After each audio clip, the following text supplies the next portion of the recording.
Барлықтарыңызға ассалаумалейкум. Сіздермен бірге шынайы болу подкаст жүргізушімен Дулат. Бүгінгі біздің кезекті қонағымыз шынайы болу подкастта Хасан. Рахмет. Қалай келдің? Пешком? Жай келдің бе? Өмірде осындай шынайы сұхбатта, жалпы интервьюда қаншаншы рет? Екінші рет шығар. Екінші рет. Алғаш сұхбат бергенсің бе жалпы? Алдын бір рет бергем көшеде. Көшеде емес, осындай интервью. Онда берген жоқпын әлі. Микрофонды жақын қойыңыз. Қобалжып отырсыз, байқалып тұр. Микрофонды айдалай қойыңыз. Пешком келдің. Жалпы бүгін біздің подкасттың аты шынайы бол. Біз сұрақ қоямыз. Тек честно жауап беру керексің. Басқа подкасттардан айырмашылығымыз сол. Жалпы Хасан қай жылғысың? 99. 99? Кейбір ақпарат көздерінде сені кәдімгі 87, 91, 92 әртүрлі ақпарат кетіп отыр. Жоқ, астан түрім ертегі тиіп өткен. Көбісі 92, 90 береді. Бұл кімге қандай жас керек, сонымен солай аталып кете береді. Иә. Көбісі. Себебі мен 99 дегенде өзіңнен бірінші рет естіп тұрмын. Жасың қаншада сонда? Жасым 28-де. 28-де. Үйленгенсің ба? Үйленбеген. Жоқ, негізі болған. Шынымды айтса, 2020-да болған. Карантин кезінде. Карантин кезінде? Заказбен алдырғам. Алматыдан. Күлмесе айтып жатыр бой. 2020-да карантин кезінде бізде пост қойылды жолдарда. Сол кезде мен Тараз қаласында тұрмын. Алматыдан бір қыз жазады. Мен ойладым, өмірдің соңы сол кезде бітеді деп ойлағам. Жан-жақта адамдар кетеді. Карантин кезінде адамдар қырылып жатыр еді. Өліп жатқан кез. Момент осы момент дедім. Келі дедім. Үйленіп қалайын дедің ба? Сондай ой болды, хотя ұрпақ тастап кетейін дедім. Сонымен келді, үйге алып бардым, кетіп қалды. Карантин бітті, кетті. Карантин... Жоқ, Хасан, қара. 2020 карантин уақытысы. Оға дейін, сен о кезде жасың қаншада болды?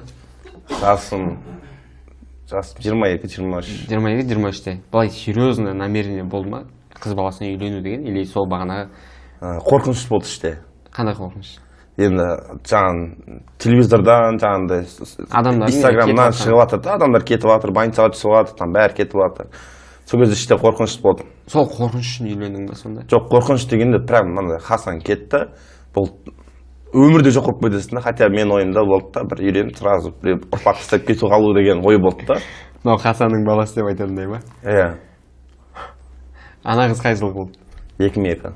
2002, жас қыз. Жалпы сен оны алып қашып, үйленіп, ата-анасының алдынан өткен жоқсың ба сонда? Жоқ, оған звондадым, осылай кел дедім, келді. Қалай келдің сонда? Үйленеміз екенбіз деп? Айфатпен келді ғой. Жоқ, үйленеміз деп шақырдың ба, или қалай шақырдың? Иә да, енді сондай ой болады ғой. Ол қыз келе салды ма сонда? Иә, келе салды. Қоятын сұрағыңды дұрыстап қойсың. Білмей. Жоқ, Хасан, сенмен подкастта? Жоқ, мен серьезно айтып жатырмын, сен де серьезно қабылдады. Әрине, мен қабылдаймын, жарайды. Эмоцияға берілмеймін, бірақ өте қызықты оқиға. Подкаст былай басталады деп ойламадым мен. Ана қыз келді, жарайды. Қанша уақыт бірге тұрдыңдар? 10 күн. 10 күн? Неке қидырдыңдар ма? Жоқ. Неке қидырмадың? Біз Таразда тұрдық қой, Түркістанға барғаннан кейін барып неке қидырамыз дегенбіз ғой. 10 күн бірақ Таразда тұрғаннан кейін? Бір апта Таразда тұрдық, бір аптадан кейін үйге бардық Түркістанға. 3 күннен кейін кетіп қалды. Неге? Негізі мынандай болған ғой. Мен Атырауда жұмыс істейтін тұғым. Атыраудан әжептәуір сума алып келдім. Таразда үйге келем, үйге келгеннен кейін мен түркше білімім жоғары деңгейде ғой. Тараз қаласында бір кісілер шақырады мені, турецкий здание бар, соны жүргізуге да, там бір айға. Соған барам, как раз мен барған кезде карантин басталып кетеді. Мен негізінде үйге әжептәуір ақша алып келгем, либо той жасаймын деген дейді. Шымкентский вариантпен.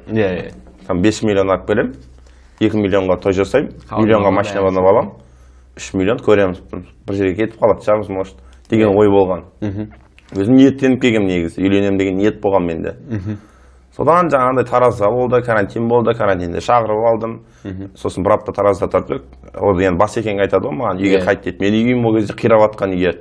Шал мен кемпірдің үйі да. люкс емес. Ал астамда мен бастықтың үйінде тұрып тұрғанмын таразда. Содан кетеміз деген кезде ана қыздың түрі 180 градус не қылады ғой, андай өзгеріп кетеді да. Сосын типа бұл сенің үйің емес па дегенде. Сосын мен жоқ деймін, мен үйім Түркістанда. Ол ойлайды жаңағы, о Түркістанда бұның үйі одан да люкс шығар дегендей ше. Үйге қарайды, үйге барады да бара салып қарайды, қирап тұрған үй. Содан кейін ана әңгімесі, сөзі, сыйластығы деген 180 градус өзгеріп кетті. Сонда қыз баласына бұл жерде Хасан керек емес, үй керек болды ма? Иә, ақша керек болды сөзін ашы. Ақша керек болды. Дүние үшін жүре ма? Дүние үшін жүреді. Кетер кезде ұстап қалуға тырыстың ба, әлде сол бойынша кетті ма? Жібердің ба? Жоқ, негізі мынандай ғой, кетем дейтін адам қалай да болсын кетеді. Егер ол кетем десе. Иә, кетем деді ма, аузынан бір шықты ма, ол қандай ситуация болсын кетеді. Араларында сезім болды ма, бір-бірін жақсы көру? Жоқ. 10 күн ішінде. Болмады, енді үйреніп соқтыңдар. Маған ұрпақ керек, оған ақша керек. Ұрпақ та жоқ, ақша да жоқ. Жалпы бірінші история бітті ма? Хасан, сен негізі қай жерден тумасың? Мен әкем қазақ, анам афган. Қойш? Бір сөзбен айтқанда метис? Метис. Оқиға былай болады, 1995 жылға мен әкем командир болып Афганистанға соғысқа барады. Соғысқа барады, өзім тобыммен 120 аскермен барады, ұшақпен барады. Содан менің анам ол кезде 15 жаста туған. Әкем минимум 27, сол аралықтарда барады, и бір топ әскер қырылады, и мына әкем қалады, и мамамның үлкен ағасы. Сөйтіп, әкем джентльмендік істеген екен да, әкемнің айтуы бойынша, и анамның айтуы бойынша. Әкем анамның ағасын алдынан өтіп баратқан, оқты ұстап қалған ғой қолымен. Қолымен. Содан бір саусақ кетіп қалған, әлі күнге дейін бар. Бір саусақ. Сонымен әкем қалады, әкем қалғаннан кейін не болады? Үйде, мамамның үйінде отырады ғой енді, 4-5 адам дастарханда отырған кезде, мамамның ағасы айтқан екен, мен осы дастарханда отырсам, осы кісінің арқасында отырқам деп, әкемнің айтады ғой. Осы кісінің арқасында отырқам, қазақ жігіттің арқасында. Содан мамамның папасы сұрайды да, не болды дегенде, жаңағындай түсіндіріп айтады, мынандай мәрт жігітке қызымды типа берем дегендей қылады. Әкем сол кезде мамамды 15 жасында Афганистаннан алып кеткен, Ақтауға қарай. Әкең негізі қай жақтың тумасы? Әкем Ақтаудікі. Ақтаудікі. Сол 15 жаста анамды алып кетеді. Екеуі отау құрады. Қазір уже 10 бала шаға. 10 бала шаға? 7 қыз, 3 бала. Бір отбасыда 10 бала. Менің өзім 10 ағайындымын. Бір әкемен бір шешеден 10. 7 қыз, 3 бала. Мен 4-шісімін. Үлкен аға әпкелерің бар ма? Кәдімгі мощный ситуация ғой, Так, анаңыздың бірінші, жалпы, ол кісінің бірінші баласы қай жасында туды болсаң да дегендей. Енді жас отбасы ма, не дегенмен? Сол нақты есімде жоқ, әпшем 90, білмеймін, мен көп біраз болды, үймен неғып жүрген жоқпын да. Үймен неғып жүрген жоқпын? Араласып? Араласып жүрген жоқпын. Қызық ситуация. И сенің қаныңда, в общем, сөздің асыға афган бар, Афганның қаны бар, содан кейін жөн-жөн болып кеткен. Нағашыларың? Нағашыларым афган. Жылына бір рет барып тұрам. Жылына шетелге барып, ол кісілермен жолығып тұрасың ба? Жолығып қайтам, Полный семья барып қайтасыңдар ма? Полный семья бару мүмкін емес, 4 адам болып барамыз. 4 адам? Сен? Кейде анаммен, кейде ағаммен, кейде әпкеммен. Жалпы ол жақтың менталитеті мен біздің менталитет қалай? Ол жақта тыныш өмір. Қазақстан? Тыныш, рахат. Қалай десем болады, услугасы жоқ. Мысалы бізде услуга көп қой, үйтуге болмайды, бүйтуге болмайды. Ол жақта дінді қорламасаң болды. Қағанда мүмкіндік бар ма? Түсінген. Енді қазақ қара, сенің мынандай жасап жүрген дүниелерің, тиктоктағы жасап жүрген шоуларың, ол екінің бірінің қолынан келмейді да? сен мүмкін емес нәрселерді жасайсың. Сен адам денсаулығына да байланысты, өміріне де байланысты. Осы жалпы сенің аяқ тартпауың осы қаныңда афганның қаны болғандықтан деп ойлайсың ба? Әлде ойлаймын. содан ба? Иә. Себебі біз көретін, кинодан көретін, ютубтан көретін, басқа жақтан көретін ақпараттар, мәліметтер бойынша афган халқы өте андай зор. Шыдамды болады. Өте шыдамды, одан бөлек олар боевой деп айтсам болады ма? Қалай айтсам болады? Мен талибан жайлы сұрағым келді мысалға. Афгандарда сол талибан ба? Ол не разницасы бар? Или бір ма? Афган мен талибан. Жоқ, олар жаман адамдар емес, просто атау сондай. Ол афганның ішіндегі бөлек тайпа ма? Иә. Өздері ойым да. Ұлттары афган ба? Ұлттары афган, просто атау сондай. Не айырмашылығы бар? Кәдімгі. Айырмашылық жоқ. Айырмашылық жоқ, бәрі бірдей. Бірақ сонда да кинода көремін. Мысалы, мынандай ғой, көбісі басқаша ойлайды. Мысалы, бізде де айтылатын сөздер бар ғой, типа ахи, сосын тағандай сөздер бар. Типа соларға ұқсас та түсінің. Иә. Мысалы, ахилар бір топ болса, бір ұйым болса, бұлар сол сияқты дейсің ғой. Иә. Әйтеуір көрген бойынша талибандар негізі көп жылдан бері соғыстан өтіп келе жатқан мемлекет. Бірақ Американың бүкіл әлемге деген көрсету бойынша талибандар афгандарды жаман қылып көрсетеді. Иә, жаман қылып көрсетеді, бірақ негізі жақсы адамдар. Негізі адамдар жақсы. Иә, сен айтып отқан тыныш деп отырсың ғой өмір. Сол үшін сұрап отқан ғой. Бізге Америка негізі керісінше Афганистанды, ауғанды да, яғни ол жақтағы адамдарды былай қатыгез сондай қылып көрсетеді. Жоқ, қатыгез біз. Мысалы, мынандай ғой, бүйтіп түсіндіріп айтайын. Мысалы, бізде қазір біреудің соткасын ұрладың, не істейді? Сені апарат 4 жылға қамайды. Ол жақта қолың шабады. Қамамайды да. Мысалы, карта ойнау запрет. Карта ойнайтын болсаң, 2 саусақ кетеді. Сотқа ұрлайтын болсаң, бір қолың кетеді. Уже белгілі да, адамдардың жүрісінен қарайсың, уже араласатын адамдарды да уже оңайда, уже мысалға қараймын, сен 2 саусақ жоқ, сен карта ойнайсың. Қолың жоқ па? Сен онда адамдарды сразу денесінен көріп отырасың. Денесінен көріп отырасың, иә. Уже белгілі да. Жалпы Афганистандағы сол бағанағы заң бар ғой.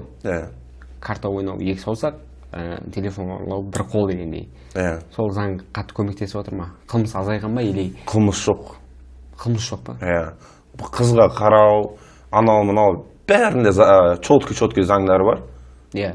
Вот, одан ешкім асып түсе алмайды. Ол біздің Қазақстанда. Иә, ояқта почти түрме жоқ деп айтса да болады. Неге? Мысалы сен, мысалы бізде айтады ғой, біреудің қызын зорладың дегендей да. Идам. Өлдің болды, бітті. Сен апарып қамап қойып, саған тамақ беріп отпайды ояқта. Афганистанда. Иә. Сен өлтіріп тастайды. Иә, мен если біреудің қызына рұқсатсыз бүйтіп зорлайтын болсам, болды, мен кетемін автоматически түрде. Түсінің? Ол одан кейін заңдар андай чотки да. Иә. Одан кейін ондай нәрселер болмайды. Қылмыс жоқ. Әркім істейтін болса, өз көтін ойлап істейді да, не істесе де. Иә. Адам ақылмен барып, өзінің сондай жауабын алады. Қолынан айырылады, немесе өмірінен айырылады десе. Иә, сол қызық негізі. Қалай ойлайсың, біздің Қазақстанға сол заң керек пе? Мүмкін қылмыс азаяды бізде. Негізі керек. Керек па? Сен өз көзіңмен заңдарын көрдің ғой? Иә. Бір-екі оқиғасын айтып берші мысалға. Бізде андай болған, малбазар болған. Афганистанда? Иә, мен барған кезде, малбазарда жүрген кезде, бір кісіден жаңағы ақша берген ғой. Ақша берген кезде 2-3 түгін қолын арасына қыстырып алып, қандай болып қалады да, иә. Ана кісі көріп қояды, қолына ұстап алады, жібермейді. Біз базардың мына бетінеміз, айқай болып жатыр, түсінбей жатыр мына жерде. Әпкеңдер дегендей қылады да, енді примерно түсініп тұрмын, қимылдарынан ше. Әпкеңдер дейді, туда-суда тұрады да, жаңағындай су қайнатады. Қазан бар ғой, дайын бар, мазардың ішінде тұрады. Су қайнатады, астына от қояды, 4 шлактың үстіне. Сөйтеді да, жаңағын алып келеді. 2 қағаз ақша ішінде, сондағыз. Ағашты қояды, бір қолын шабатты, қайнақ суға есік тығады, қанды тоқтату үшін. Сондай бір көзіммен көргем соны жыл бойы. Иә. Типа тауықтың басын шапқандай болып қалды да көзімше ше. Олар үшін оңай да, иә? Олар үшін оңай. Бірақ соның арқасында қылмыс аз. Иә. Сен салыстырмалы түрде күшті айтып беріп жатсың негізі. Өзің сол жақта заң бұзар ма едің? Қалай ойлайсың? Никак. Бұзбаймын. уже білемін да мен ана көзіңмен көрдің, қорқыныш бар, миыңда уже жетіліп тұр. ана адамдардың ішінде қазір мына жақта мынандай бар ғой, мен мынаны істесем, так сотта бүйтіп ұтып кетсем, ол жақта ондай тема жоқ, түсінесің ба? Сені ешкім құтқармайды. Иә, құтқара алмайды, уже көріп тұр ма, чисто бәріне біліп тұр ғой, примерно ше, біліп тұр. Бол, сен уже ол жақтан не вариант та? Содан кейін адам ішінде қорқыныш болады, мен мынаны жасасам мынандай болады. Қазір осы жақта болып жатқан ситуациялар, так мен мынаны соткасын алсам, заңда кішкене ақша берсем, бүйтіп алсам, ұтып кетем, либо уақыт создырам, ондай ой болады да ода.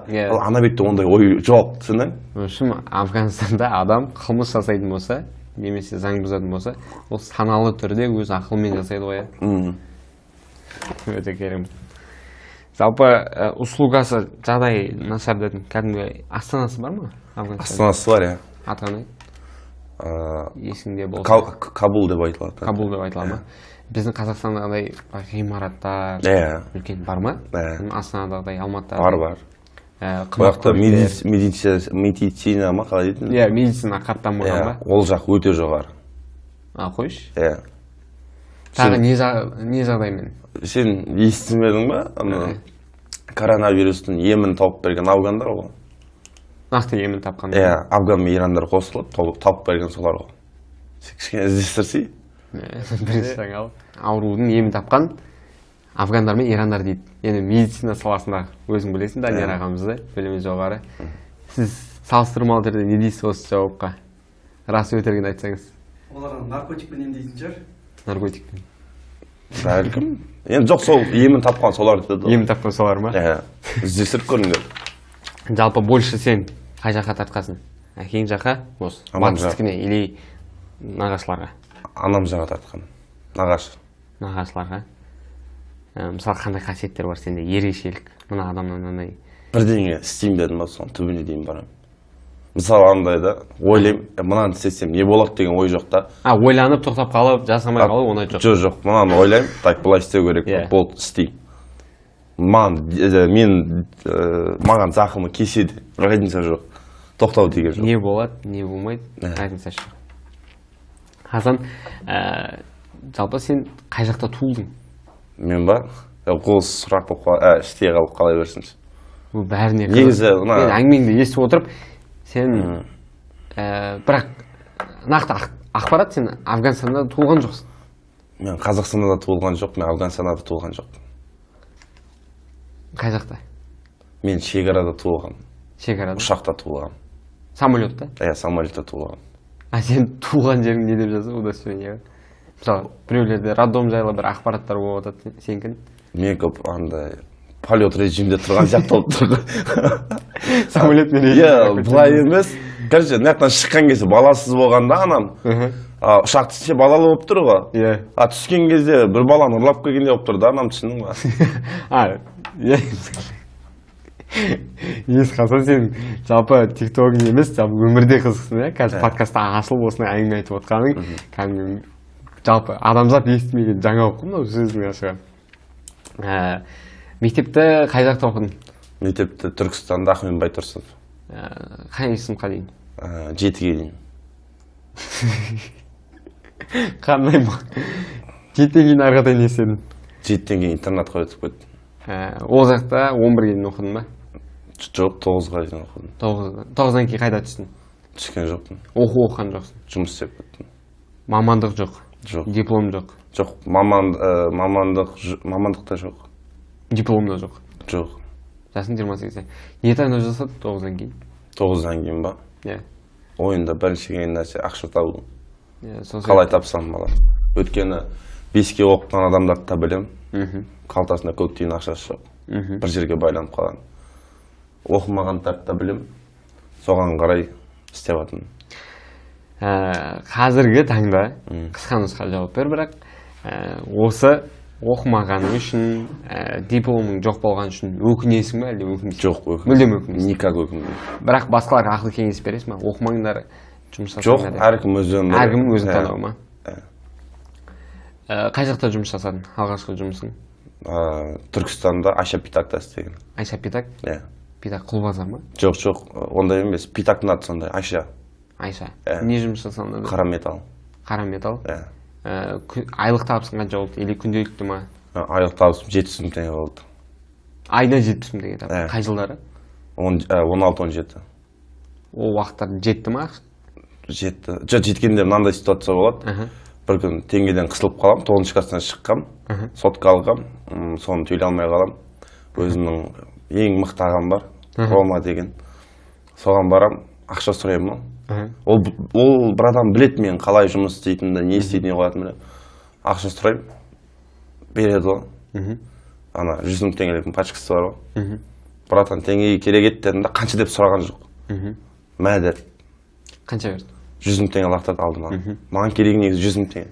Тағы да керек па деді. Сосын барып ыржидым, я деп айта алмадым да. Тағы да лақтырды дейші. Лақтырды деді. 750 мың теңгедей лақтырып бердім мен. 2010 ал деді, иә. 9-шы сыныптайсың. Жоқ, 9-шы сыныптан шығып 1 жыл болды шыққаныма. Сосын жаңа 750 мың теңгені аламын. Бар деді, ертең келесің де төлесеміз деді. Болды дедім. Сонымен кеттім, бардым, ақша жарат үйге дедім. Бір мен 200 мың теңгесін бердім да, жаңа 500 мың теңгеге сотканы кредитін жауып басқа новый телефонды алып алдым, четкий киімді алдым. Шымкентке сразу тартып, ақшаны жоқ қыламын. Нәпсіңді қандырып қайтып. 3 күннен кейін братанның бәріне барам. Тәп-тәп ашады.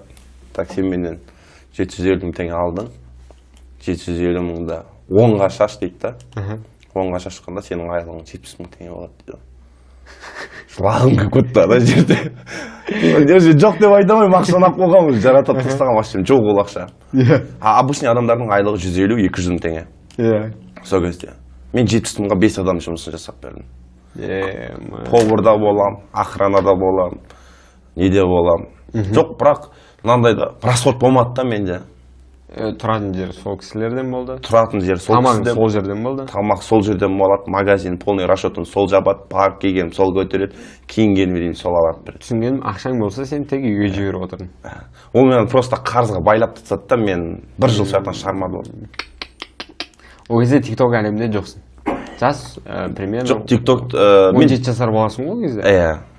Мен негізі 2014-те бастағам. Нені? Видео түсіріп. Бірақ ол кезде Instagram, е? Instagram емес. Facebook'тан бастадым бірінші. 2010 жылдары Nokia антиудар деген телефон болған. Сонымен түсіре бастадым. Содан кейін неге өттім? Жаңағындай Samsung S3 мен жаңағындай Facebook'тан неге өттім уже? ВКонтактыдан кейін жаңағындай кете берді Instagram'дан кейін жоқ, бірінші TikTok шықпай тұрып алдым, лайка болған. Лайкада 1-2 түсірдім, ол ұнамады маған. Содан кейін TikTok қайттан ашылды, одан кейін 1-2 су ішкен видеоларым болды. Кейіннен Сампо дейтін жігіт жазады жаңағы. Сосын оның бәріне келеміз. Мынаны айтшы, Фейсбукта негізі көбінесе біздің государстводағы, яғни мемлекетте жұмыс жасайтын әкімдер, болмаса белгілі бір кәсіпкерлер жүргізеді да. Сен ол Фейсбукта не салдың? Фейсбуктан ма? Биледім, баяғы тиктоник нелер бар ғой? Трендтер ма? Звуктар ше. Дейтін yaşыларға биледім ше. Ол кезде менде андай бар. Ол кездегі ситуацияны айтып берейін. Мысалы, менде 2000 оқырман болды ол кезде. 2000, Фейсбуктың өзінде? Иә, Фейсбуктың өзінде 2000 оқырман болды. Біз қазір 2000 болса вообще не емесің ғой, бірақ сол кездері мен алғашқы бастаған кезде 2000 оқырман бар Фейсбукта. Так, одан күш алу үшін мен Малбазарға барам. Малбазарға қараймын. Малбазарда примерно мал мен адамдар саны қарасаң қандай көп болып тұрады ғой. Иә. 150-дің өзі саған андай страшный болып көрінеді ғой. 150 адам өзі. Иә. Бүйтіп базарға барып бір қараймын да жоғарыдан. Бля, осыдан 20 есе ғой мен подписчигім дейші.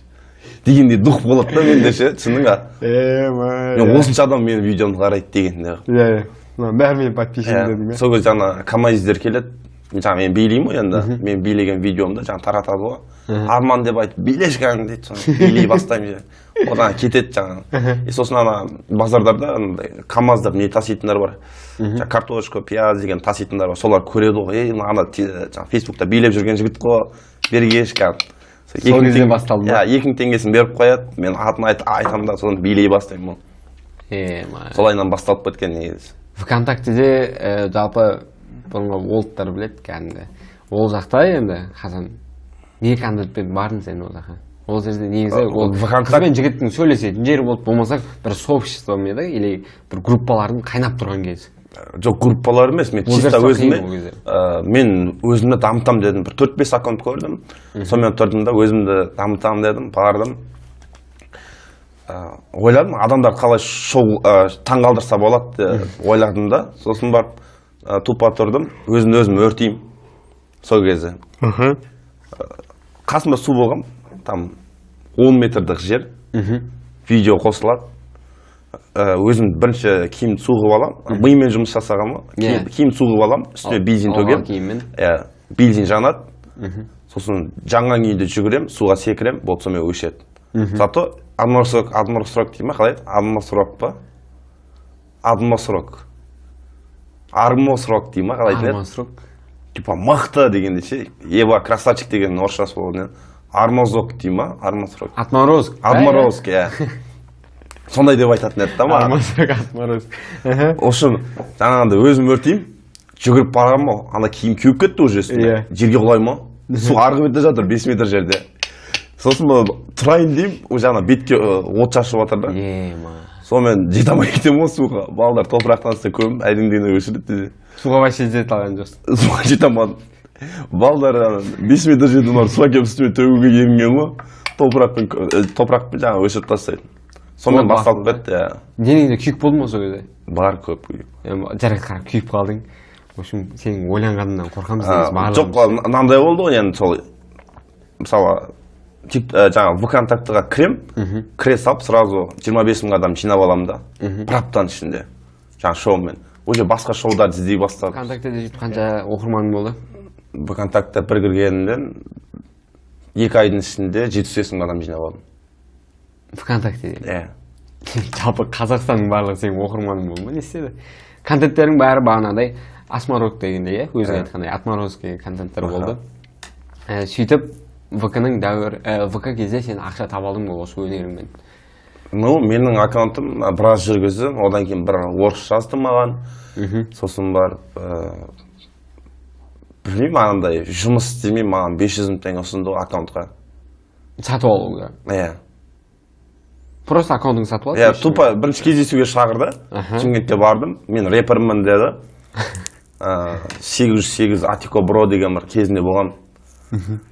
Ән айтады, сол айтады, андай пашка ақша ғой. 1000 теңге, 2000 теңгенің пашкасын көргенбіз, 500 мың теңгелік пашка көрмеген ма? Алдыма қояды, мә, аккаунтты бер деді. Ойыма тырс етіп келеді. Мынаған 2 ай уақыт жұмсадым. Бірақ негізі бір кіргеннен 25 мың жинап алған. Есептеймін, сонымен тұрамын да, мынаны сатып нойден бастайын деймін ғой. Дұрыс емес ойланыпсың онда, мен жақсы шешімге келген десем, 2 ай уақытымды құрттым. Бұл менің еңбегім деп. Жоқ, мынандай ғой, мен бір кіргенде 25 жинап алдым. Одан кейін қатты видео түсірген жоқпын одан кейін. Жай асықпай. Қалыпты түрде келіп отыр да. Ал негізі мен андай кірісетін болсам, қайттан шығарып аламын деген ой болды ғой менде. Сонымен тұрамын да. Ана ақшаны көрдің? Ақшаны көрдім, ақшаны буына. Жарайды дедім, алам ақшаны. Аккаунтты берем, анау ән жазып шеше, қазір деген, менмін деген жағдайда жүр. Мен аккаунтыммен. Мен барам, ақшаны алып. Қызға барам. Бәрекелді. Қызға барам. Сөйтіп, сол жылдары қызға бардым. Болмаған өмірімде. Бірақ ақшаға өзіме керек болып тұрғанда, қымбат айтады да олар. Сосын барам, барғаннан кейін жаңа қыз түріме қарап тұр айтады, сен жасың кіші ғой дейді. Сосын мен айтым, жоқ, мен жасым нормально. Алдын болғасын ба дейді. Я деймін. Сөйтеді да, ішке кір дейді. Ішке кірем. Уан тұрмын прям қатты. Өміріңде біріншісі. Сөйтем да, мен мынаны ки дейді да, береді қолыма пакетик. Сосын барып, мен тұрамын да, полный шешініп алғам. Ананы қалтама сақ қойғам жаңа бергенде. Тұрым, қыз айналып қарайды да маған. Анау кән дейді ғой. Жаңа қолыңға берін дейді. Абдара сен шампу ма деймін. Баяғыдан кішкене пакетикте шампурлар болатын еді ғой. Мен сол деп ойлап қалтама сақ қойғам ғой. Ананы айтпай қойсам, мына жағын. Ар жағы ашым. Оны дешін басадың, былай жеткіспер мәдениетті түрде жеткіспеші. Жоқ, шығарып тастады да, сол күйінде. Болған жоқ. Арман орындалмай қалды. Арман орындалмай қалды. Ол ақша түсінгенім, құртып тындың. ВК аккаунтты қайтадан бастадың ба? Жоқ, бастамадым. Сол күйі қалып кетті. Қалып кетті. Өкінесің ба? Ақшаны танығаныңа. Өкінемін, иә. Кейін лайкқа өттің ба? ВК-дан кейін. Иә, лайкеге өттім. Ол жақта не контент түсірдің? Бля, бір-екі видео түсіргеннен үйдің ішіне кіре алмай қалдым уже. Анаяқтың енді темасы сондай ғой, андай. Қыздарский. Иә, қыздарский бір деңгейлер істейсің. Иә, сондай бір контенттер болды. Соны сөйтіп мен де түсірейін дедім, мен елдімен қалыспай. Иә, үйдегілер дұрыс қабылдамады. Иә, үйге кіргізбей қойды. Бір жылдан кейін көрдім мен. Лайкені одан кетіп барды. Қойш. Иә. Лайкиді бір жыл түсірдің ба сонда? Жоқ, лайкені бір апта түсірдім, бір жыл үйге кіре алмай қалдым. Ренжіп қалды да, пока. Иә. Лайкиден кейін? Лайкеден кейін TikTok басталды. Инстаграм емес. Жоқ. Түсінгенім Инстаграм көп жүргізбейсің. Вообще қолданбаймын. Бұл жалпы бағанағы Facebook, ВК, лайки бұл өз алдына бір этап болды ғой саған, иә? Бастауға деген, қорқынышыңды жеңуге деген, өзіңе деген сенімділікті арттыру ретінде. Бұл TikTok бұл ерекше тарих шығар, бұл сенің өміріңдегі. Иә. Жалпы. Прям қатты. Нормально табыс берген. Негізі TikTokқа мен рахметімді айтамын. TikTokқа ма? Иә. Қытайларға? Қытайларға ма? Білмеймін, кім шығарған еді. Жалпы TikTokқа келуіңді бастайықшы ал. Қаншадасың, қай жақтасың, TikTokқа қалай келдің? Атыраудамын, Теңізде жұмыс жасаймын. Сен? Иә. Атырауда Теңізде жұмыс жасаймын. Содан күнделікті табысым 70 пен 100-ның арасы. Күнделікті табысым. Теңге ма? Теңге, иә. 100 теңге? Жоқ, 70 мың теңге мен 100 мың теңге арасында. Не істедің? Сразу мұнай сатып отырдың ба? Или бағаладың ба? Жоқ, мен айтатынмын, менің өзімнің андай профессионалдығым бар да. Ортаға сіңісіп кету, бір нәрсені іліп алу деген сияқты ғой, иә? Бір қасиетің болды ғой жұмыста? Жоқ, жұмыста деңгейім мен жоғары болды да, содан кейін мен сол сумманы берді маған. Содан істеп жүрем. Бірақ бір жағынан TikTokта тартады да. Мен ол кезде TikTokқа табыс ретінде емес, там қызық ретінде, звезда ретінде. Мен бәлкім ойладым, мен қазір TikTok түсірем, бірінші подписчикті аламын, кейін жұмысымды салам, сосын барып басқа мекемелерден жұмыстан қабылдау көздеу мақсатында ғой. Иә. Сол мақсатта кіресің ба? Сол мақсатта кірем. TikTok түсірем, бірақ видеолар атылады, там сүйшняк шығыватым, таңғалдыру жағымен шығыватым да. Иә, сенің мақсатың халықта қалай таңғалдырам ғой? Иә, типа су ішіп, жаңағы судың жолдарын іздедім, үйттім. Осы сөзің бөліп жіберейікші. Жалпы бірінші сен қатты халық танитын, барлығы көрсе айтатын су ішу. Ол сен қандай қасиетің бұл? Или бұған дайындалдың ба сен? Бұған дайындалған жоқпын. Қайдан келді бұл идея? Мен 2010-да операция болам. Операция мен асқазаннан болам. Асқазан үзіледі менде, содан тамақ ішемей қалам, 3 ай бойы су ішем. Негізі мен салмағым 9 класста 125 килодай ма, сондай болған. Талға шығам, талдан құлаймын, тал сынаттан, сол талдың бұтағы ішіме кіреді. Сол кезде үзіліп кетеді іштің бәрін. Сонымен ішек үзіледі, ішек үзілгеннен кейін білесің, резко жалғанбайды, уақыт керек болған. 3 ай бойы только су іштім. Тамақ та жей алмайсың, дым да жей алмайсың. Сол кезде мен азия бастадым. 45 килоға түсіп кеттім. 100 килодан. Бәрі үмітін үзіп жатыр еді менен сол кезде. Мынау өліп кетеді деп. Нихуя себе тұрып кеттім орнынан. 3 айдан кейін. Уже больницада андай ғой, мөлшерменен көп ішетін болсаң, мұрнынан, уже мен мұрнымда денемде көп шланг болатын тұғын, артық нәрселер шығып тұратын. Мысалы, суды артығымен ішсем, уже мұрнымнан шығады. Соны мен қызық көргенмін ғой, өзіме ше. Ана ішей берем, мұрнымнан шығып кете береді. Бірақ асқазаным толмайды какой-то. Сол кезде басталды да, сол миымда қалыптасып қалды. И содан кейін сол ішу әдісі уже денемде қалып кетті. Көп су іше бересің да? Бірінші алғашқы видеоң бар ма бұлай сумен атқан? Жоқ, алғашқы ішу андай болып басталған. Базарда гүршекпіз, оны түсіріп атқанбыз. Сол кезде сабыразым дейміз ғой. Білесің ба мағынасын? Иә, сабыразым. Ортаға ақша тастап. Ортаға ақша тастап, сүйшнек алым. Сол кезде балдар тастайды. Біреу 20 теңге, біреу 30 теңге дейді. Кімде қанша бар сол тастайды? Мен ішінде 2-3 теңге қосамын. Сөйтіп балдар кетеді да, жаңағы коллап келеді. Плокпен ұрып аламыз деп. мен есептеймін, мен логически ойлансам, мысалы қара, мен 2-3 теңге беремін, сен 20 теңге бересің. 20 теңге бересің, енді мен өзіме есептеймін ғой, 2-3 теңге мынанша болады деп. Сөйтіп, ана Абдуразак стакан болады, ақша белый. Соларға үшеуіне қойып беремін да, бір стаканнан. Қалған тұрам, теріс айналып, бір көтеріп тастап жіберемін да баклажканы. Сосын балдардың арасында ұрыс керіс болып пайда болады да, маған типа айтады, көтіңе тықпай коланы шығарса ішейік те деп. Мен айтамын, жоқ, қалай сендерем сендерге. Содан жақпа-жақ болды, сен қызғаншақсың дегенде әңгіме кетті да. Сосын шыдамадым. Сосын как раз сол кезде бастық келіп қалады ғой. Бастық келеді де айтады, тықпай бер балдарға, балдар ішсін дейді да. Мен айттым, Басеге жоқ, ол жоқ, түсінесіңдер ма, мен ішіп тастап жібердім уже деймін. Сол кезде Басеге сол кезде спор сол кезде басталған. Бірінші спор. Бірінші спор, еще су жарысты и видео да сол кезде түсірілген. Сол кезде бастық айтады маған, мен қазір алып келемін дейді. Қазір жаңағы коланы алып келемін дейді да. Сен соны ішсең, ол сияқтағы балдардың бір айлық істеп жатқан сумаңды тап қазір беремін дейді. Мысалы күнделікті 20 мың теңге істейсің, 400 мың теңге тап қазір беремін дейді да. Істей алмасаң сен маған істейсің дейді, жұмыс істейсің дейді. Бір ай тегін. Сонымен тұрдым да, ішінде андай қорқыныш бар. Мен өткен жаңа ғана кола ішіп алдым.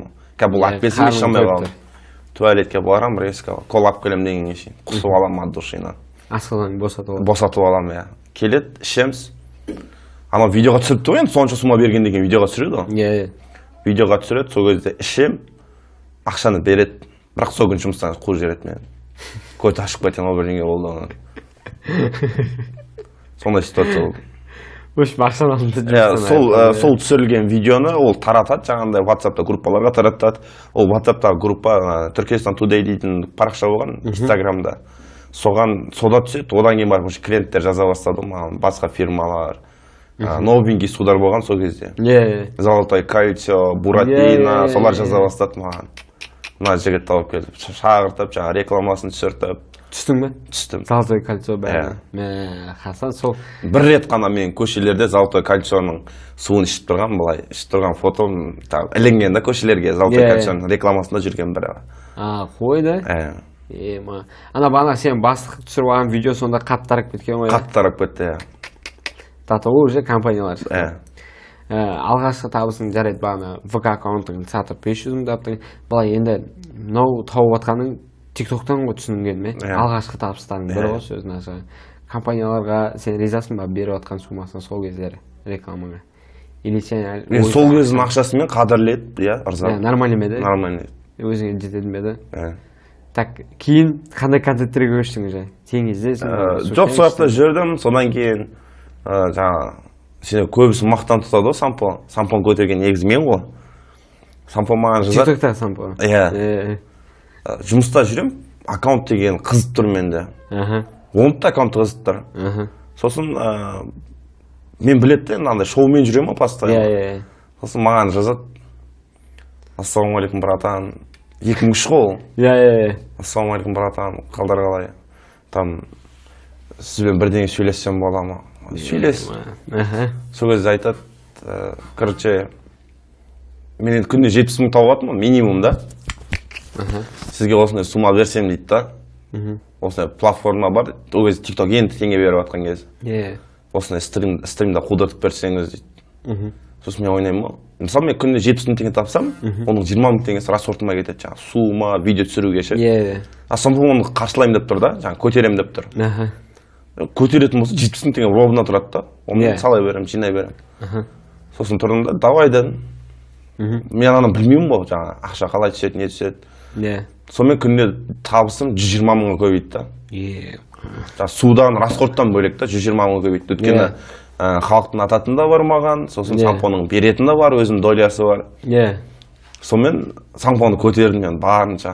Ана шоу, дато сондай шоудар істедім, ана уксус деген бар, 15 суткаға қамалып кеттім содан. Солардың барлығы енді екі адамның келісімі бойынша ғой. Ол маған келді, мен оны көтердім болып бітті. Қазір ол бақытты, мен бақытсызбын. Өзің бақытсыз сезесің. Бақыт, қазір мен уже менің ойым, баяғыда андай еді, өсуі даму еді ғой. Қазіргі ойым андай ғой, бір күндік өмір. Бүгін мен өмір сүресің. Түнде ұйықтадым, азына тұрдым, көзім ашық қой, ол все бақытты адаммын. Жақсы идея негізі. Себебі өткенге оралып қайғырғанда болашаққа уайымдағанда ешқандай пайда жоқ. Жоқ, болашақ емес, мысалы ретінде айтайын, мен бүйтіп еңбек етіп алатынмын да. Дофига еңбек етіп алатынмын. 100 миллион жинап қойдым. Ертесі күні өліп кеттім, ойлашы. Ойлашы. Еще ол ақшада Каспийде паролін білмейді ешкім. Банктан ешкім шеше алмайды. Шеше алмайды. Кім байыды? Каспийбанк байы.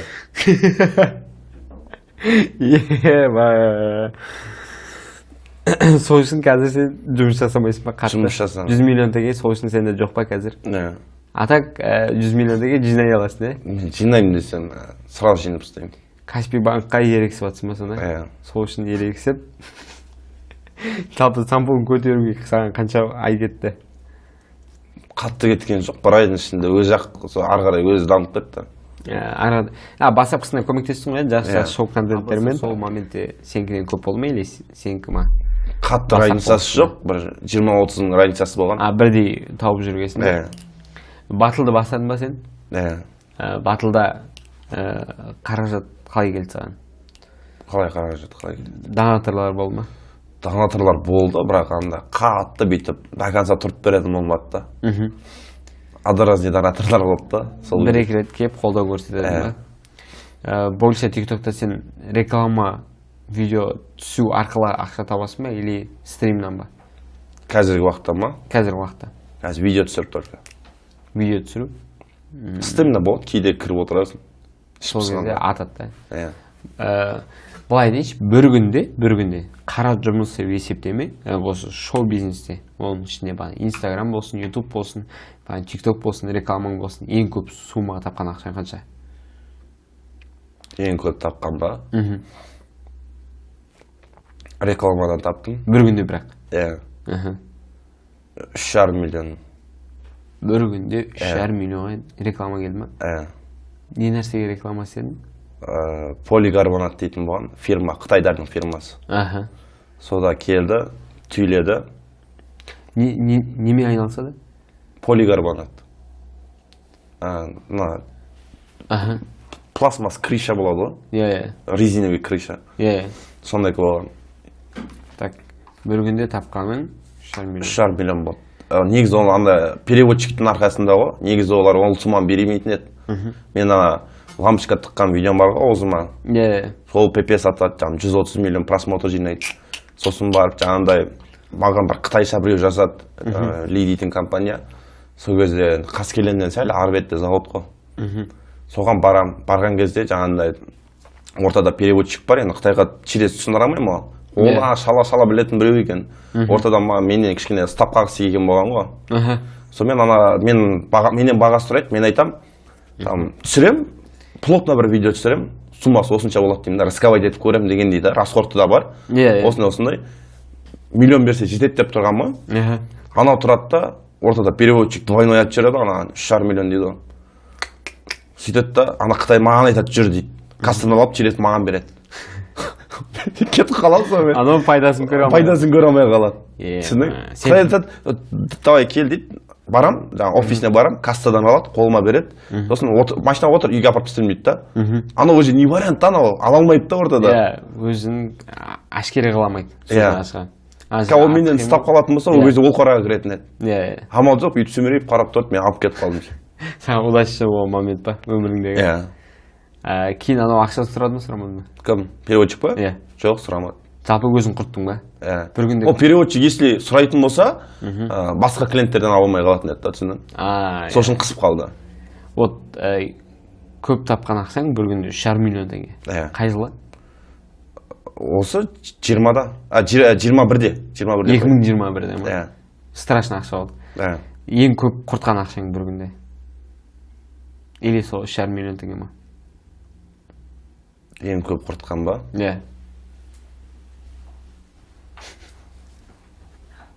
Оны айтпай қойсылайын. Примерно, жалпы енді қарап братан, сенің шәкіртің тиктокта, Сампо. Бағана өзің айттың, бір ай бағдар бердім деп, одан кейін шәкірттерің болды ма, или тек өзіңнің брендіңе жұмыс жасадың ба? қалай дейсің? Жалпы сенің шәкіртің сампо. Только сампо ма или басқа да шәкірттер тәрбиеленді ма кәдімгідей өзің міне былай істе дейін результат бергендей сампо сияқты? Болды, айтсам қазір ұялып қалмай ма олар деген ма? Жоқ, барлығын айтайық, шынайы бұл подкастта барлығын айт. Кім сені жалпы вниманияңды, жалпы лицоңды пайдаланды, солардың барлығын шындығын айтып көр. Лицоңды пайдаланған адам страшный көп. Сенің лицоңды. Қалай десем болады екен? Олардың маскасы шешіліп алып, олар айтпай қойсылайды ол жағы. Сен қарым қатынаста адамдармен құрсын келмейді? Бірақ ондай моменттер көп па? Сен лицоң пайдаланып? Көп болды. Ақшасын төлей ма, төлемей ма? Съемкадан? Жоқ, съемкадан алмаймын мен. Неден аласың? Чисто реклама болса алам, болмаса алмаймын. Чисто реклама? Бір видеоң реклама қанша тұрады примерно? Мен бір барғаннан 3 видео түсіріп берем. 250 мың теңге. 250 мың теңге. Және де сен видеоларың барлығы атады. Атады, Хасан, былай қараш, бірінші сумен сен Қазақстанда қатты танымал болдың ғой. Одан кейін сен өте көп жизненно опасный кәдімгі өмірге қауіпті контенттер түсірдің. Соның біреуі біріншісі су, одан кейінгілерін атап өте аласың ба? Біріншісі су, екіншісі лампочка. Лампочканы айтып жүрші. Лампочка жалпы осы азан жыл бұрын, түсінген? Ауызға енді бір челлендж көрдім, симайтын еді, соны салып көрдім. Лампочканы? Мақсат не болды сонда? Мақсат салып, шығару керек еді. Ол салғаннан кейін, негізі салғаннан кейін қысып тұрып салдым. Ауыз шаршайды, ауыз шаршағаннан кейін өз еркіңмен шығарамайсың оны. Сол арнайы орынға барып, жақтан шығарып. Просмотры потолок болды, 130 миллион ба? 133 миллион. Жалпы әлемге шығып кеткен ғой, Қай аккаунтта жинады 133 миллионды? Инстаграмда. Өзіңнің аккаунтыңда? Так, ол кезде саған рекламалардың саны өте көп түскен шығар онда? Сен барлығына не істедің? Отказ бердім. Отказ бердің? Неге? Бұл сенің звездный частың ғой, ақша көп та бар. Жоқ, үлгермедім онымен. Үлгермедің? Менде жауапкершілік бар оған. Оны үлгермедім, үлгермегенде кейін алмадым. Барлығын ақшасына қарап. Екеуін алып қойдым, резко екеуін алып қойдым. Пәлен уақыт барам дедім. Арасын созып айттым. Кимки графикпен. И сол екеуіне ғана үлгеретінін білдім. Шамама қарадым кішкене. Сонымен қалғандарына отказ бердім. Вот 130 миллионнан кейін весь Қазақстан танып отыр. Заң бұзушылық болып саналды ма ол, саналмады ма? Өзіңе қауіп келтіру? Жоқ. Лампочка тауып. Ешқандай госорганнан саған сообщение туда-сюда келген жоқ? Жоқ. Халық қалай қабылдады сенің осы жасап отқан тірлігіңді? Хейт етті ма, или позитивті түрде күліп, ойын бөлді ма? Қалай ойлайсың? Мен андай, қалай дейін еді? Жетіспейтін адам сияқты көрді да. Сен жетіспейтін адам сияқты? Солан көрші, сондай көрініп қалдым. Так, лампочкадан кейінгі тағы шоу жасағаның үлкен? Махпетпен аударылдым. Махпетпен, осы қызық маған. Жалпы Хасан сен рухфайтингте бойға шыққасың, Кіммен? Ханатамен. Ханатамен? Қанша бой өткіздіңдер? Бір бой. Бір бой? Сол рухфайтингке қалай бардың? Қысқа-қысқа айтып берші. Рухфайтингке шақырту болды, сонымен бардық. Сенің өзіңе шақырту болды? Ол кезде TikTok аккаунтыңда қанша подписчик еді? TikTokта 350 мың еді. Өзіңнің жеке аккаунтыңда? Жеке аккаунтыңда. 350 мың. Жалпы сен спортпен айналысасың ба өзің? Спортта жоқпын. Спортта мүлдем жоқсың? Жоқ. Бірақ рухфайтингке қалай бардың? Рухфайтингке звондады. Хабарласы, Хасан сөйлесу керек.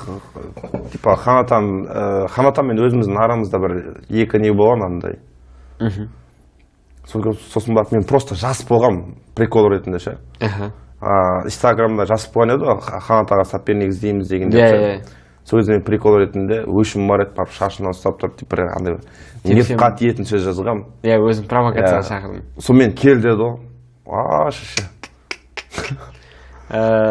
Бардың? Бардым. Спортпен айналыспайсың сен. Қалай ол медиа боецқа шығып жүрсің? Енді бізде енді ауылдың төбелесі да мындай. иә қалай бар солай дейсің. Иә, қалай бар, солай бар. жоқ, салмақ жоқ, короче. Қанша күн дайындалдың қанат бойына? 10 күн. 10 күн дайындалдың ба? Өте көп емес па бұл? Или салыстырмалы түрде аз емес па? Жоқ болады, мен енді тамақ ішіп салмақ керек болды ғой маған. Салмақ қоса алдың ба? Қоса алдым. Бой 10 күннен кейін болды. Иә. Хан ата жеңді ме или сен ба? Қаната. Қалай ұтылып қалдың? Бірінші раундтан болевой кетіп қалдым. Сен қылқындырды ма? Иә. Қазір Қаната дәл қазір сенімен бой өткісе қалай ойлайсың? Қазірге Хасан ол Қанаттан ұта ала ма? Айырмашылығы бар ма? Жасы кеткен арыстан болып қалдық қой жерде. Кәртеген арыстан ұқсап па?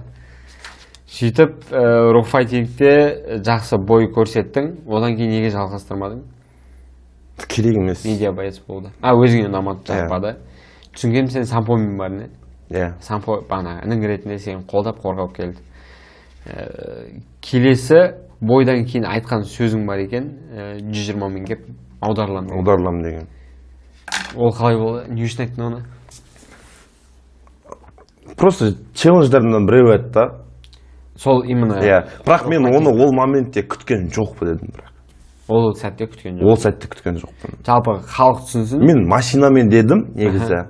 Машинамен деген сөзім бар. Оған мен арнайы машина алуым керек еді деген бір ойлап жүрген кезім болды. Бірақ ниеттен контент ретінде түсіргің келді ғой. Иә, ниеттеніп жүрдім соған. Bir жерден ақша түссе ғой, бір 3 реклама машина алып, бір 600-700 мыңға болады ғой, четырнашка там, Opel алып, сонымен аударылсам ба деген ой болды да менде. Ниеттеніп жүргем. Bir жерден реклама алдым. Енді осымен құлайым дедім да. Яғни осымен барам да, машина сатып алам, контент түсірем, сонымен картоп тағы бір жарам деген кезім ғой. Иә. Дәстүрден шығам, дәстүр базар бар ғой, барахолкадан. Иә. Содан шығам, мопедпен ұшам, келеді, қағылам. Қаншамен кетіп баратсың? 110 мен кетіп баратым. 110 мен кетіп баратсың. Бұл сен рокфайтингте айтқан сөзінен кейін қанша уақыттан кейін?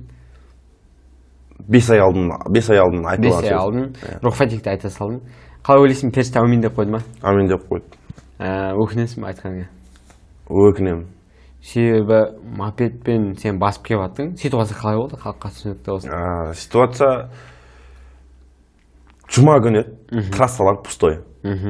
Кереметтің астынан шығам, дәстүр базар жақтан. Иә. Астынан шығам да через ұрам, мизамға қарай ұрып баратам. Автобусный полоса мына бетте шлагбаум тұрады.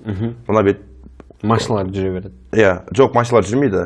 Яма, су өтетін яма. Иә. Оның арғы бетінде үлкен трасса тұр. Автобусный полосамен ұрып келатым. До конца максимальный скорость. Былай бұрайын десем, бетон бар, былай бұрайын десем, яма бар.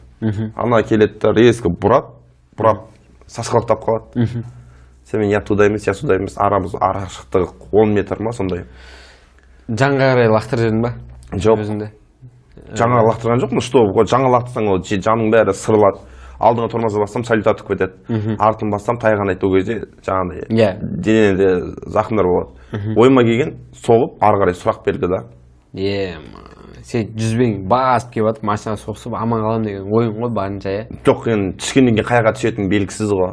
Қалай түсетінің белгісіз. Может, машина түссе тұрып қалам ба деген ой болды. Бәрін контентке байланыстырып қойдың ба? Сөйтіп, соқтым, ары қарай 7 метр ұзақ қалып бір түскен едім. Жақ, тіс, аяқ, қабырға. Бәрін айырылдың, негізі? Бәрін кетті. Сөйтіп, сен жағдайың білуге сампо үнін келген кезде, әйтеуір больницада қол аяғын темірге байлаулы, денсаулық кеткен, зақым келген жері бар ма, сынған? Аяғым сынды. Аяғымда темір бар. Қабырғам сынды. Жақ сынды. Үстіңгі тіс сынды. Сондай болған, саусақтар сынған. Үшім, айтқаныңа өкінбейсің, е? Или өкінесің? Өкінбеймін. Өкінбейсің? Жоқ.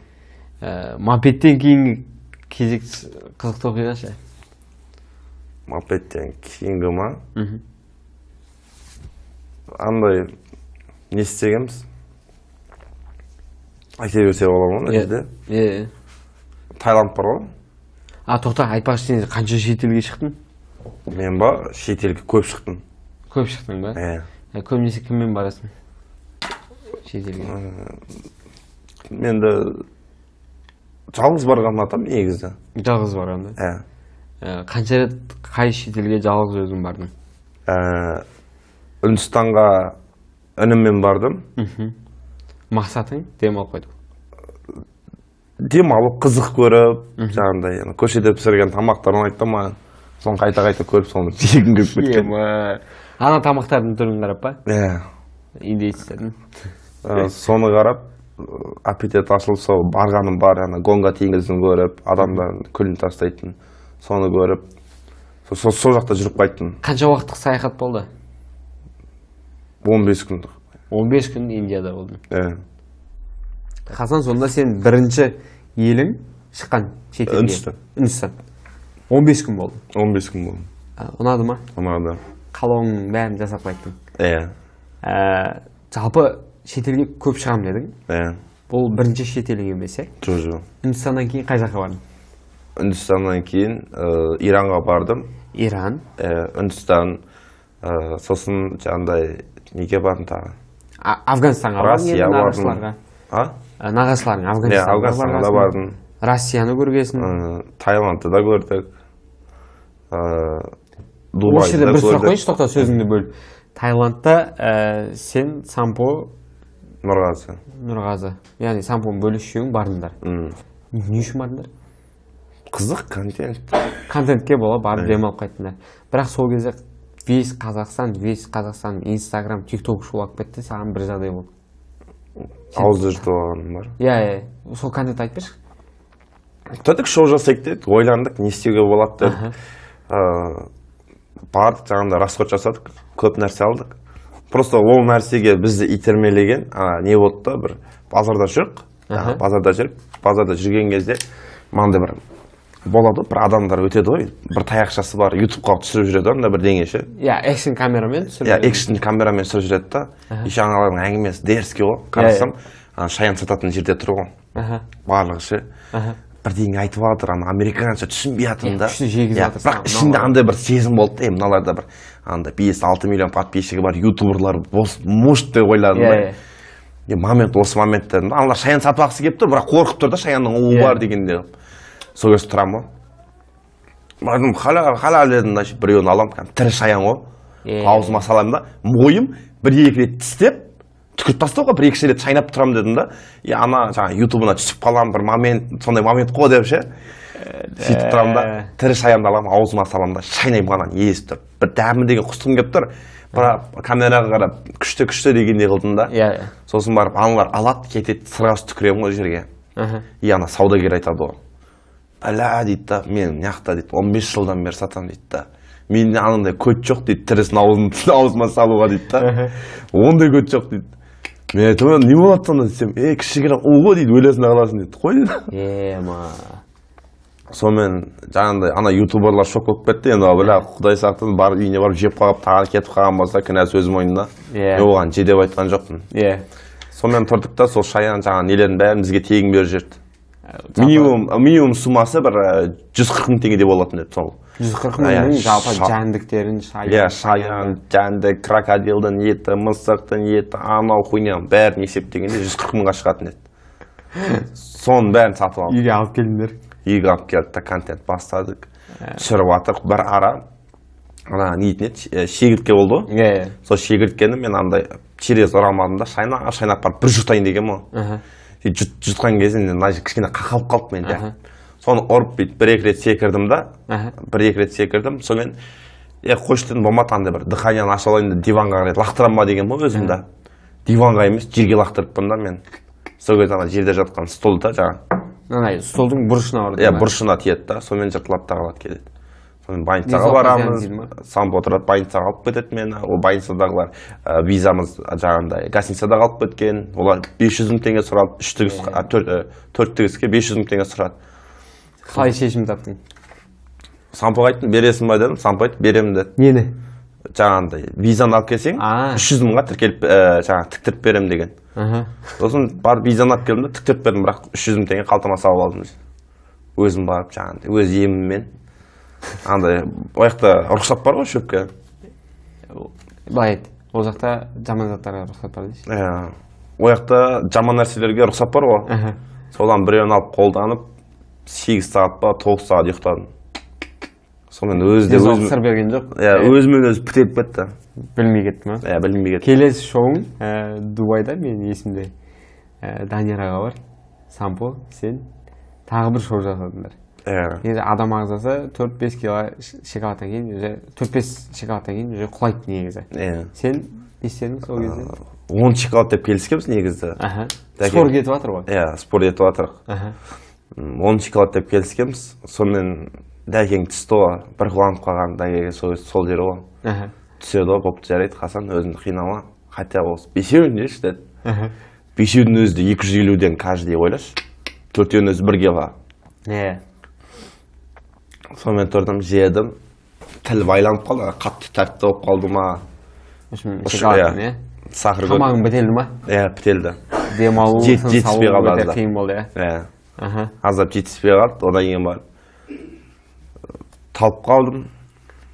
Сонымен сол оятып алып, сонымен кеттік. Өлу, негізі сенің концерттеріңде көбінесе өлу қаупі өте жоғары. Мысалы бағанағы су ішіп жатсың, қақалып қалу, бойға шығып жатсың, мопедтен авария болу, шетелге барып ит, мысық, шошқа, крокодил, жалпы жираф, шошқа жоқ ең. Шошқа жоқ. Қалған бәрі бар. Крокодил бәрін жеп жатсың. Ол да бізге негізі жат нәрсе ғой, сөзін ашқан. Шаян жеп жатсың тірідей. Шоколадтың өзі. Тағы қандай бір өлімге апаратын нәрсе болды? Өзіңе қатты өткені өміріңде. Мынау мен кәдімгі қорықтым өзім дейіне. Сен қалған концерттердің бәрінде қорықпағансың ғой, саған бәрібір болған. Бірақ өзім өліп қаламау, кетіп қаламау деген бір концерт болған ба? Болған, әлі оны жасамадым просто. Қорқам бірақ. Біздің подкастта жаман нәрсе айтпай қой. Жалпы алдағы уақытта ана контентің ғой енді. Тағы бір машинамен аударылам деп біздің подкастта айтқан, рухтағыдай болып атпайды. Болашақта көретін болам сен шоуларыңды. Қараш, жалпы тиктокта жүргенге өкінбейсің ба? Осындай шоуларға. Өкінбеймін, өткен заман осындай. Заман осындай. Қаражатын тауып жатсың. Тауып жатырмын. Отбасыңа беріп жатсың. Беріп жатырмын. Жақындарың теріс айналмай ма бұл үшін? Сенің осы қолдау білдіре ма? Жоқ, мынандай болды. Мен тиктокты бастаған кезде енді болды, үстімізден күлгендер болды. Бас тапқы уақытысында, мен негізі шын атым.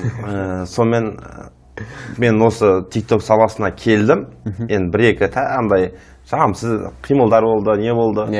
Сонымен жаңағында үйге келіп прикол ұстағандар көп болды да, әкеме, шешеме. Балаң жас үйсіп жүр ғой, ананың баласын қара ағасын. Мамам айтатын тұғын. Бірақ әкем келді да, маған айтты.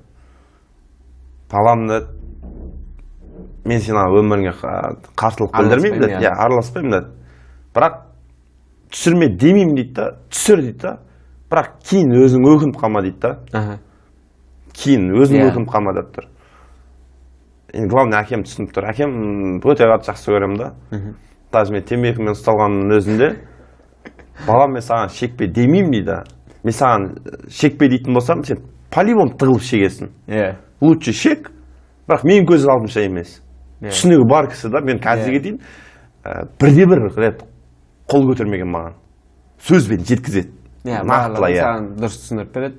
Сен дұрыс. Қалай бар? Солай жеткізеді, мен өзіме сразу құйып алам, болып, либо қоям, либо қоймайым. Менен нақтысын айтам. Ал әкең жалпы сені түсінді толық? Анаң тарапынан ол кісі де қолдау білдірді ма? Баста қолдау болмады, кейіннен барып түсінді. Жұрттың сөзі ғой. Жоқ, бір мен көп түсінбейтінім, мен нервыма да тиетіні анауда. Мысалы, қара, менің анамда тикток бар. Мені көреді, маған подписаны да. Бірақ біздің орталарда видеоны скачать етіп алу, мамаға жіберу. Мамаға сол кезде мен нажелание ойнайтын едім, не істейтін едім, соның бәрі. Мысалы, біздің ортам қанша? 40 адам бар ма? 40 адам запись етіп алады да, маманы WhatsApp-на жібереді да. Мама да жалғады, конечно, адам болғаннан кейін. Уже нерв болады да, содан кейін маған звондап айтатын еді, қойш, мен шаршап кеттім дейді. Сол кезде қой дедім, не болса болсын, мен по-любому істеймін, түбі бір нәтижеге жетемін дедім. Арадан 21-де бастадым ба мен? Қазір 2025 па? 3 жылда, қазір сол кісілер өзі тикток түсіріп бастады. Түсіндің? Қазір түсіріп бастады. Маған жазады, мен жігітше айтайын. Жазады. Хасан, мен сенің көршіңмін ғой? біз магазин ашқанбыз кеш дейді, әдейіге бармаймын. Специально бармаймын. Наоборот, қолдау да білдіргім келмейді оларға. Кезінде күлгенді, иә. Көп көре алмаушылық кімнен? Қалай ойлайсың? Жақын таныстарыңнан, или бөтен адамдардан? Көре алмаушылық менде жоқ. Или может сен өзің байқамайсың? Мен байқамаймын. Халықтың алдында жүрген соң негізі көп. Мен бүкіл адамға бірдей көзбен қараймын. Барлығын дұрыс. Иә. Қораға кіріп кеткен жерім бар. 2.700.000 біреуді боқтадым.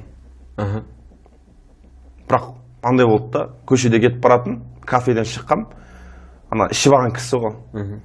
Сөйтті да, кафеден шықтық, 2023 еді. Кафеден шықтық та, андай болды. Шықтым есіктің алдына, анау темекі шегіп атқан, курилка дей ма дейді? Сояққа темекі шегіп атқан. Мына жігіттің түрі таныс қой дейді. Сосын ассалаумағалейкум, уалейкум ассалам. Мені темекі шеккім келіп атқан да сол кезде.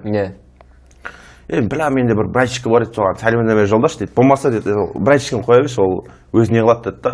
Бір бала бар, соған бір-екі боқтап жіберші деді да. Мен бармын деді, өзім жауап беремін деді. Любой уақытта.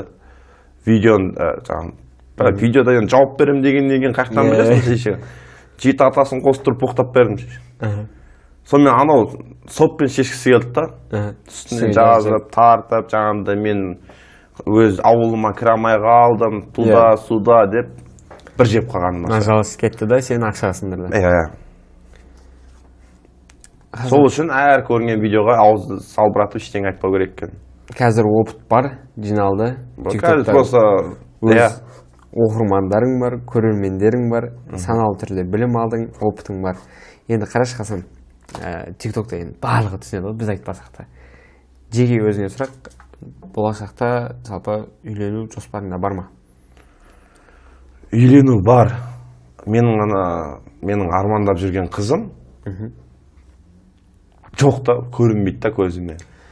Ол жоқ дегенде, жалпы енді сен жақсы көретін қыз сипаттап берші. Керек характер, мынандай нәрсе болса дейтіндей. Ол қыз мынандай болса дегендей. Жоқ деп атсың ғой, негізі бір... Қара, мынандай ғой. Болса, шашы қара, ұзын, бұйырға. Бұйырға. Иә. Мына жерінде ямчикасы бар. Көздер қап-қара. Бойы менен ұзын болу керек. Мысалы, мен 1,78 ба, ол 1,80 дей ма, 90-дай болу керек. Минимум. Бір туғаннан 2 бала туы керек. Түсінің?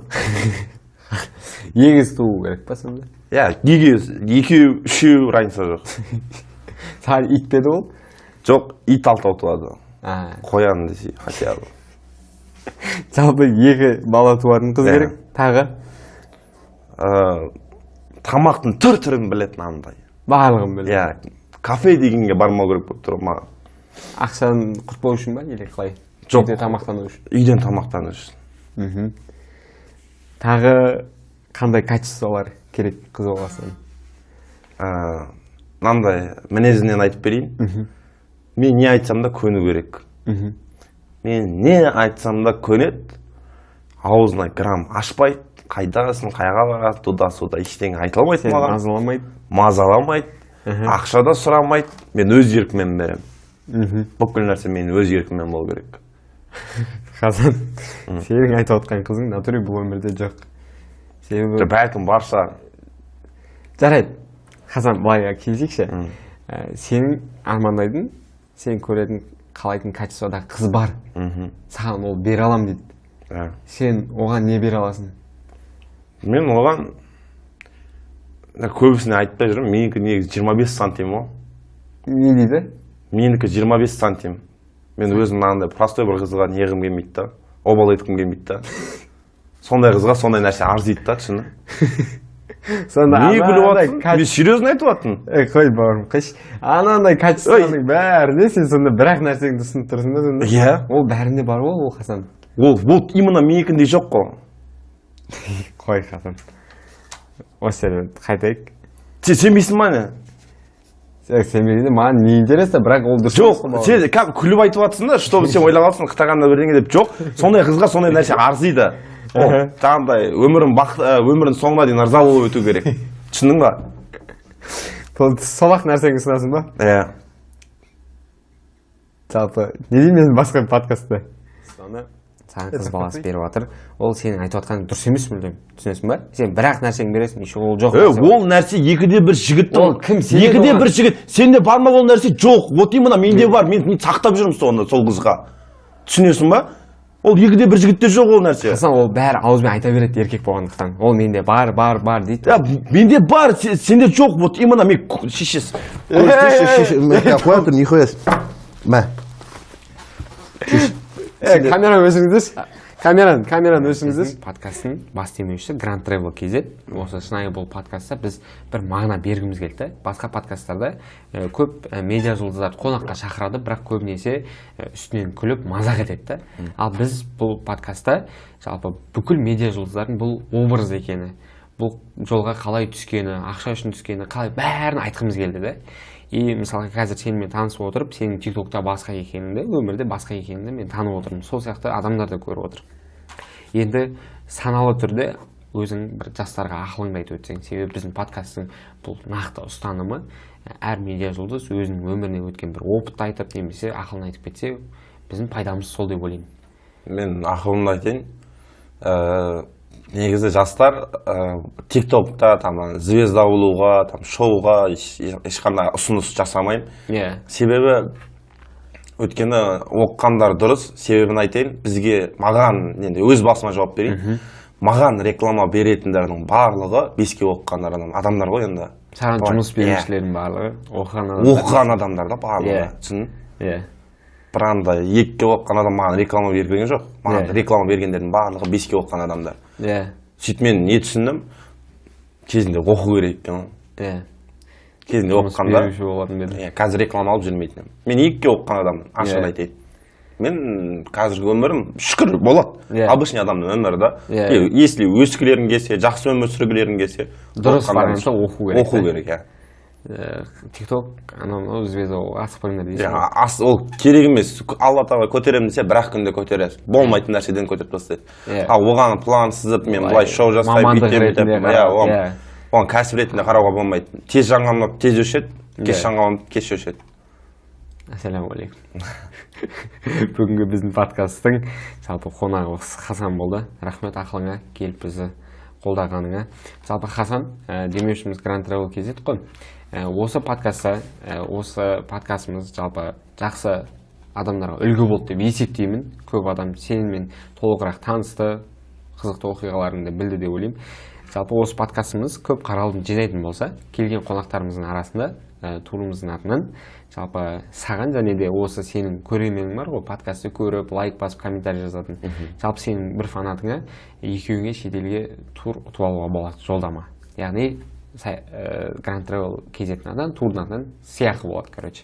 Сол себепті камераға қарап, өзіңнің оқырмандарыңа жалпы ыстық лебізін айтып қойсаң болады. Бірге шетелге бару үшін дәл осылай істеңдер деген сияқты. Так. Если сен менімен шетелге шыққың келсе, небір шоудар жасағың келсе, онда осы видеоны атқызуға үлес қос. Болмаса эдит жаса. Қанша атса, саған сонша шанс көп деген сөз. Рахмет барлықтарыңызға. Солай біздің подкасттың қонағы Хасан бауырымыз. Алдағы уақытта көптеген медиа жұлдыздар болады. Лайкты басып, комментарий жазуды ұмытпаңыздар. Подкасттың мақсаты медиа жұлдыздармен толық танысып, шынайы подкаст өткізіп, жастарға қолымыздан келгенше дұрыс тәрбие беру. Рахмет, Grand Travel KZ. Сіздерге де рахмет.